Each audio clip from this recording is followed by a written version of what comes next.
Hello, it's Henry again, and today I'd like to talk to you about staying found. If you enjoy my videos, please consider subscribing and adding a like to my video. It would help me grow my channel. Please tell your friends as well. Thank you very much.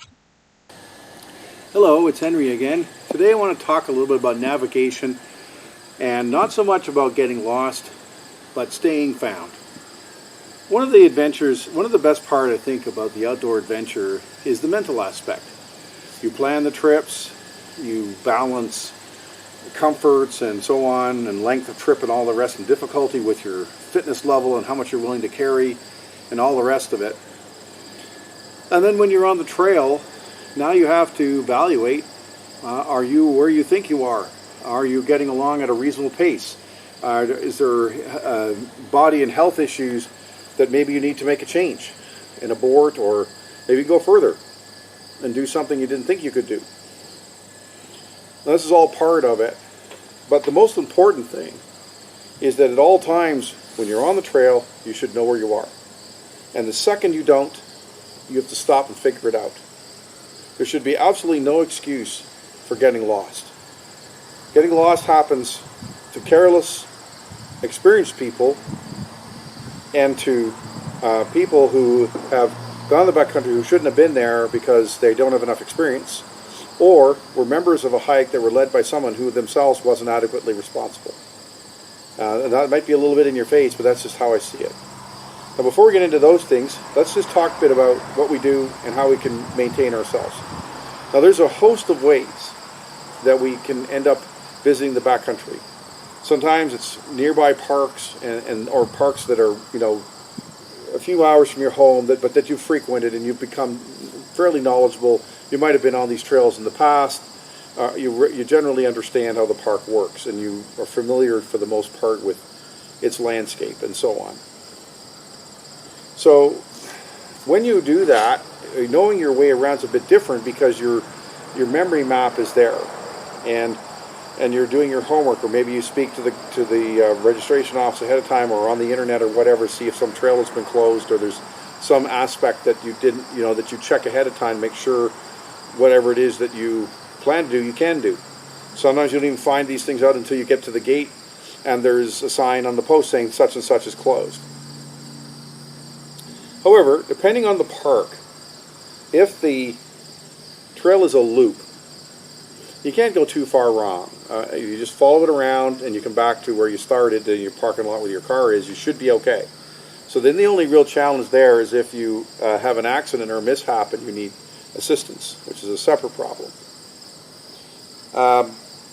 Those types of trails might have a map, book, or pamphlet with it that you can pick up at the trailhead or get download off the internet that shows you the loop and maybe some of the basic features, the cliff here and a tree there and some lake here and all the rest of it, and you can see what you're doing.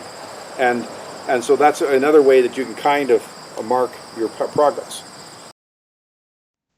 This is a screenshot of a map taken from Algonquin Parks, one of its backpacking trails, and you can see here that you have the red indicates the path you're going to walk. There's a few junctions, but this is a loop trail, so you're going to be going in for 3.9 kilometers.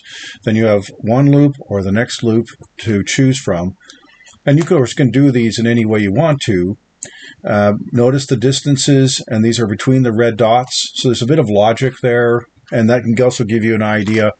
If you think that you're traveling, say, at 3 or say 4 kilometers an hour, so the 1.7 should take you just around a half an hour, maybe a bit less. So that also gives you an idea when you should arrive at a given location. And like I said, with these types of trails, there's less issue about getting lost. But you are in a forest, and so you don't have a lot of overlooks and a lot of ways that you can judge the terrain, like if you're out west and there's the mountains and so on. But when you're out west, if there's mountains and there's not a lot of trees, it's very difficult to judge distances because you don't have that context. So, again, with these types of situations, you can dead reckon by saying, okay, I'm going to be here, but here. And if it doesn't fit, if it doesn't, okay, you don't quite get to the point, well, go a little further, but not too far, and you'll begin to realize, okay, maybe I've made a mistake. Now, in this particular park, when you get to the trail junction, you generally have, yellow places going one way and blue ones or red ones are going the other way. But there's no signage often. Sometimes there'll be a sign saying, to this lake or that lake, but not every time. And so, again, there's still that, personal brain power that's going to keep you on the right track with this type of thing. Now, this is another type of trail map that's common, as often in books that were written just a little while ago. You don't get the contour lines. You do get the path, which is reasonably accurate to the trail, and some basic landmarks and where a trail goes off to the side or when you're beside a lake and so forth. And in the case of Killarney, the campsites are numbered. So as you come upon a campsite, it's a really good way to know your exact location. So it's a big help when that happens. But you do lose the sense of where the hills are and all the rest. Now, there will be a text behind usually these maps or to the side of them so that you can read the story, and that can help you. Also look at the direction of north. Also gives you a perspective as well on what's going on. But once again, this is a guide. You still have to use your own common sense. Now, this is a map of the Gibson River Loop that was probably drawn maybe 20 years ago or so. You have no contour lines, and the campsites aren't numbered. So now you're down to sheer geography. And you have to be careful with this type of, if this is the only resource you have, you really have to pay attention to where you're going to make sure there's some undisputable landmarks that you pass that you can't mistake as you go along. Because when you're in a canoe, you don't get this kind of a bird's eye view, and you've got to pay attention to it. It's very easy to get yourself off track. And remember that, again, you're in a canoe, so you're doing all of this physical work. And so you can't just go down this road or go down the road and try and figure it out. You really don't have, depending on the timing they're planning, if you're doing this in one or 2 days or 5 days or whatever, you need to know where you are. So this is the type of situation where if that's all I had, and I wasn't traveling with someone who had done this before, I would probably want to have a GPS with me to make sure I know where I am as I go around. This can give me the overview of where the navigable waters are and the quasi distances and so on. But I think I'd want to have my GPS with me if I was doing this one. Now, what I do is these maps cost money, and so what I'll generally do is copy them on my printer and then fold them up and put them in a Ziploc bag in my pocket. And so again, if I know where I'm going, generally speaking, I don't have to look very often. I pretty much know what I'm doing. But it's there, and it doesn't need batteries, and so that really helps. And big maps like these help you plan, because you can look ahead. It's easier to see a big sheet like that than a computer screen or something which is very small in general. So those things really can help. One of the other concerns you have in the backcountry is, how do you know where you are? So I guess we can start off by saying, okay, we knew where we're in the parking lot when we parked our car. There's a sign saying something or some other way that we knew this was the parking lot where we were going to start our trip, our access point. So you knew where you were then, and you've got a map or something that tells you what to do.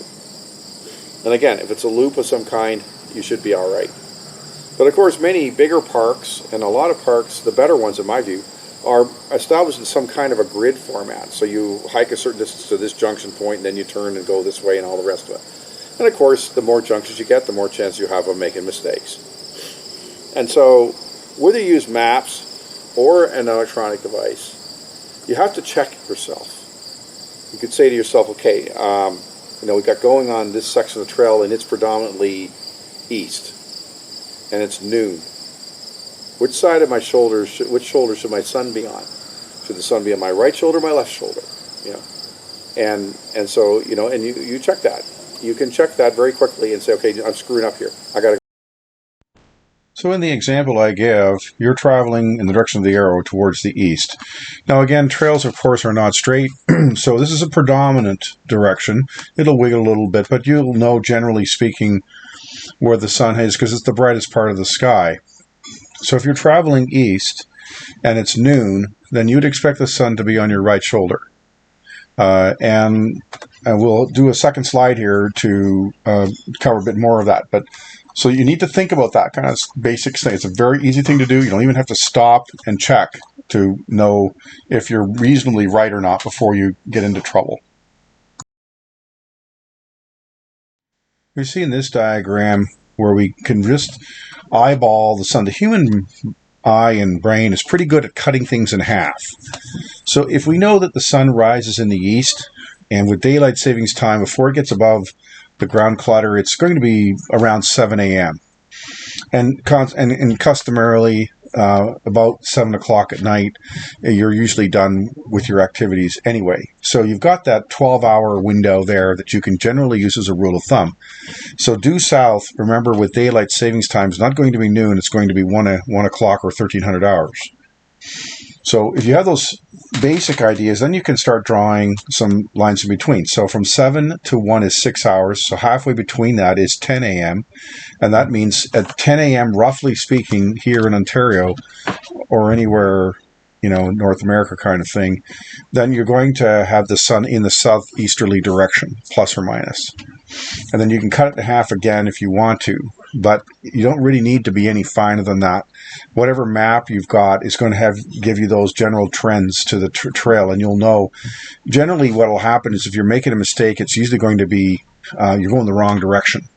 So you'll know that the sun's on the wrong side, or there's a trail fork and you're going to be, say, going northeast when you should be going southeast or something, and you'll see that after a while, and you want to pay attention to those things and not just let it go, and it can save you a lot of trouble, and it doesn't cost a dime.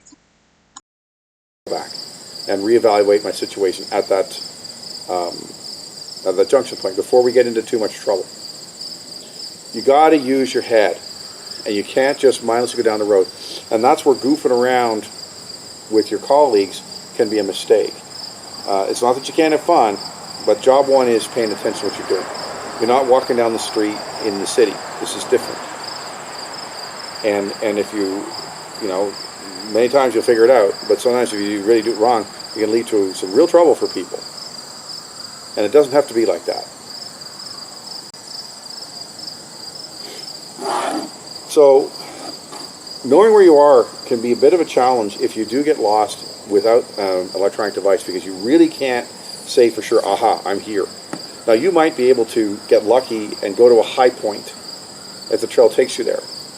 Or some other, I say, okay, I need to go a little further and I'll get to this lake or something and think, okay, now I know what I'm doing. And that's fine. Or if you're lost on a grid trail, you'll come to some other junction point and you go, oh my gosh, that's not where I'm supposed to be. But hopefully you'll be carrying the map with you or a facsimile so you can recognize you made a mistake and then make whatever changes you're going to make. However, in the last 20 years, the advent of the traveling trail GPS has taken over the industry by storm, and for good reason.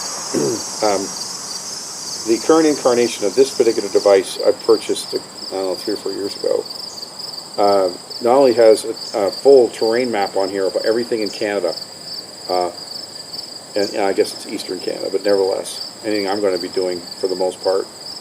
And it has a satellite link on it. I have an SOS button I can press if something bad happens. I can text and email people from the forest, and they can respond to me. This is a fantastic device. So you can overwhelmingly use it for navigation. It also will put your trail on a web page that your friends and family can watch as you make progress on your trip. So this allows for in-the-park communication. Normally you'd go on a trip, you'd come back 3 or 4 days later and tell all your stories, which you'll do anyway. But people who care about you can see where you are and how, if you've got to the campsite you planned and if things are going okay. And again, So when these devices became available, originally there would be a one-way texting regime.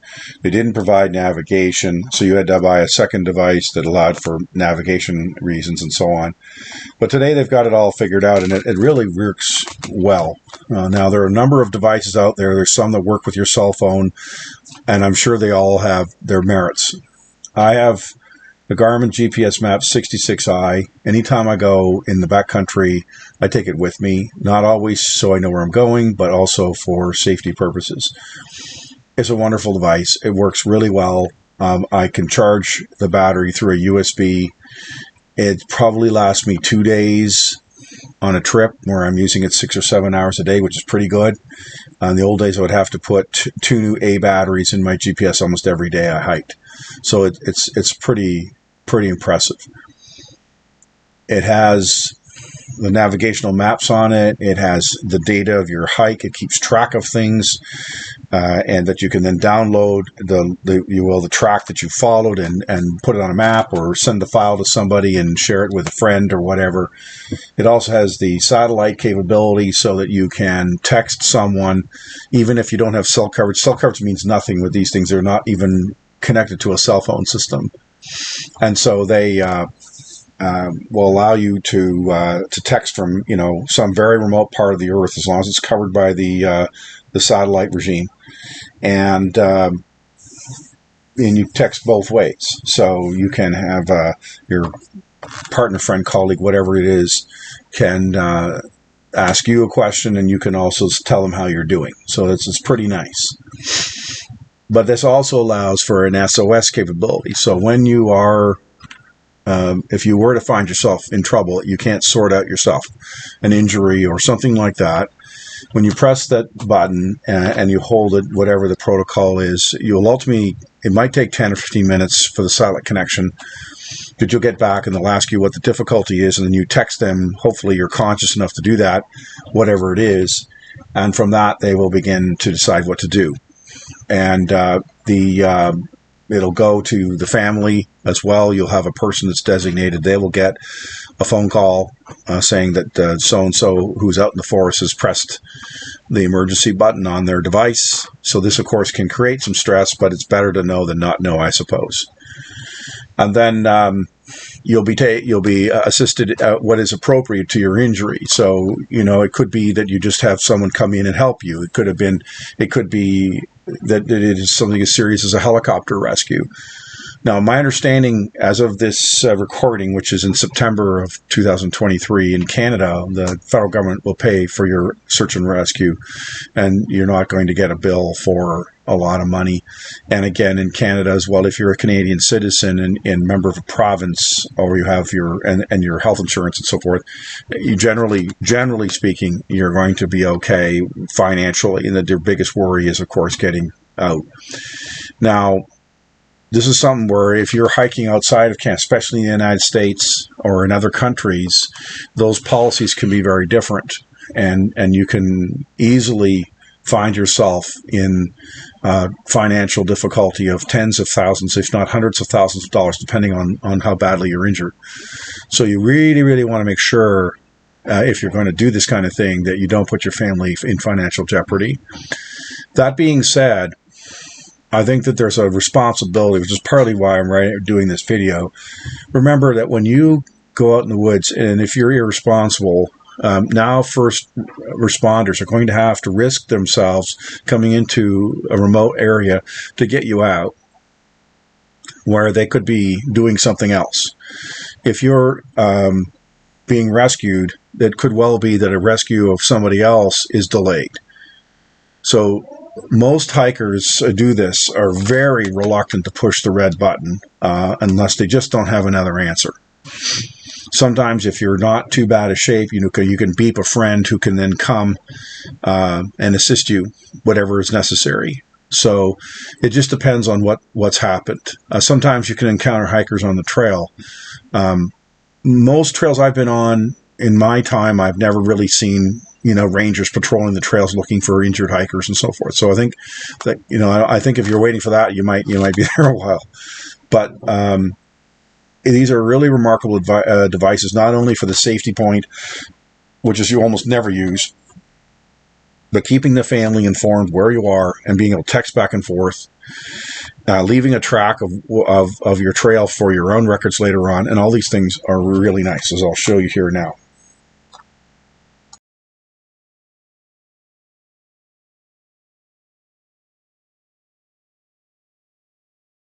Here's a typical example of the screen that I would get on my GPS. You see the topographical map lines, the elevations. These are in meters above sea level. The shading, the blue, of course, is water. The yellow is a road. And you're already reasonably familiar with where you're going, hopefully anyway. And from that, you can get an idea of where you are. Now, I'm not in this location, and I prefer not to reveal my home, but normally you'd have a blue disc dot or a little arrow on the map that shows you your location in real time. And even though the texting goes back and forth, maybe takes 10 minutes or so, the location information is bang on. It happens really as you move. It's pretty amazing. If something bad happens, when you press the SOS, it's not, though your immediate family might be made aware because of the arrangements you made on this device, it's also going to immediately go by satellite to their control center, which will then alert the local authorities that there's a hiker in distress. And they'll come out and help them out.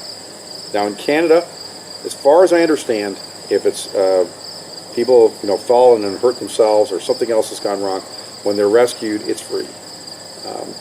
There are some places that charge, and it just depends on your situation. One of the best ones, I think, was in New Hampshire when I was hiking in the White Mountains. There's a sign. As soon as you cross the tree line, the sign's right in the middle of the trail. You have to walk around it, warning you that people have died if you're not properly prepared up here. And they're not joking.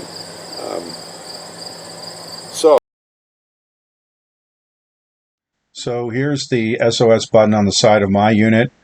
These buttons invariably are what we call, they're protected, are guarded, so that you don't inadvertently call the authorities just so that it bounces around on your pack or in your pocket or something like that. Also, in addition to having the guard on the button, you sometimes have to hold the button in for a few seconds, or have to press it more than once, or something to that effect that you really mean to do this.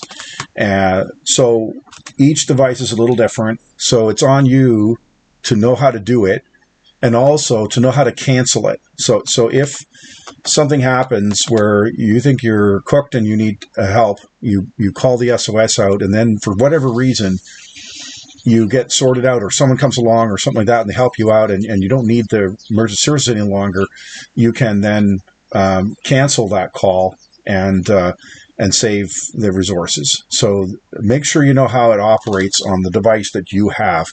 And sometimes these things get updated or whatever.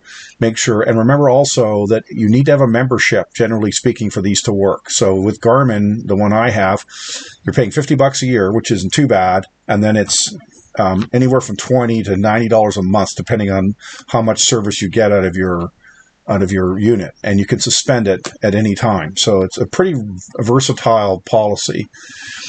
I use the middle range because with the basic one, it's very easy to go over on your texting or your points on the map, and before you know it, you're spending more than the $50 anyway. So in the active months of the year, from roughly April to October, I'm going to be using the $50 plan, and then I will generally either suspend it or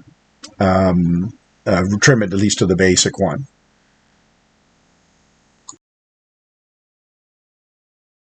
So this is an example of a screenshot from my Garmin page. This is the one that the general public would see. I will put a link to this in my description of this video.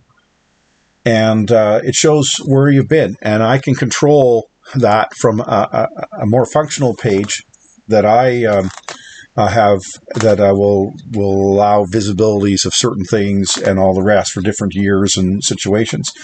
But you can see here in this particular example, we have the track I did when I did the Mattawa canoe paddle there last fall, as well as the hikes in the HN trail system off to the right there. So it's San Luis de Champlain Provincial Park. As well, south of there on the Highway 630 when I cycled all the way down to Kiosk and back sometime in 2022.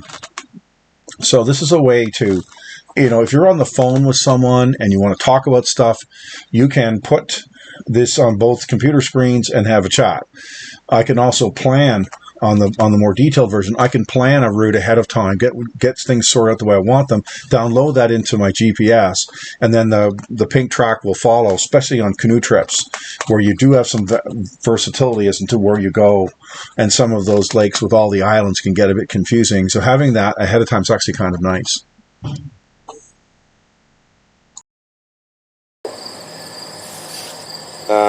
Before I go on a trip, canoe trip or whatever, I will put the route I plan to follow in here. It allows me to see the distances involved and so on. If I'm doing a hike, it's a bit different because you're constrained to the trail. I will then pick points on the trail so that I kind of know what the progress I'm making. But you can also set up screens in here that will tell you how much distance you've got left and all the rest based on what you're planning to do. And that can be helpful. But just by looking at the screen, you're going to be able to see, how you're getting along. It shouldn't be too bad.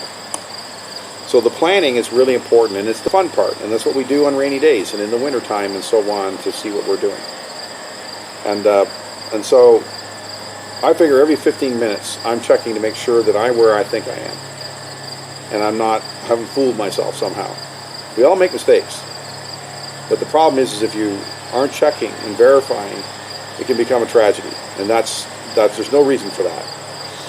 My family and other people's families let us go on these trips. We're valuable to our families. We shouldn't be running undue risk on these trips. We should be respectful of that trust and take care of ourselves and have devices like this that we can interpret and give a sense of security with our families.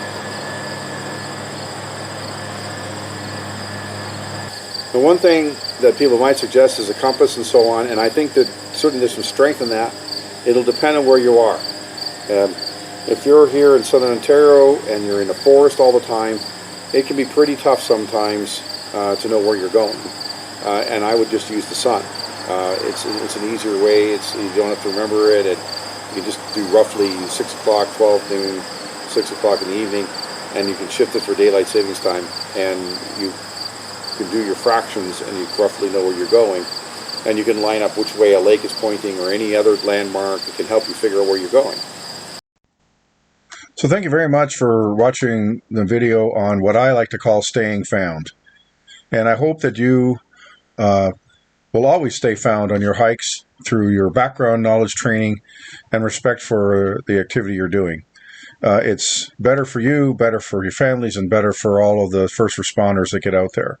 So thank you very much for watching, and please consider liking my videos and subscribing to my channel. It really would help me very much, and we'll see you down the trail.